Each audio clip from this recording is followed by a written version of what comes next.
台语文千万字，大家要跟大家做伙来拜一日。今日新闻讲到歌手吴青峰，予伊过去的文书稿。今日要甲大家小解这一日就是稿，这个稿就是去行法院对质，看什么人对，什么人唔对的意思。咱讲到诉讼小稿，有分原告甲被告。另外，这个稿嘛有甲代志压出来意思，或者是偷报消息，像咱讲被告告发。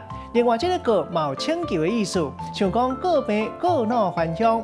若是主动讲代志，咱讲报告宣告。要带大家做伙来小解两个词。头一个读做告示，这代表讲政府伫咧公共场所打的文书或者是通告。若一般的公告，咱会讲启事。第二个词读做小告，要是文音咱咧讲的诉讼，就是惊法院拍官司的意思。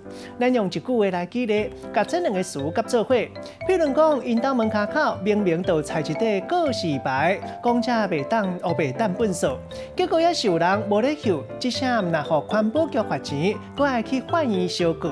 今仔日小解这一日告，提供予大家参考。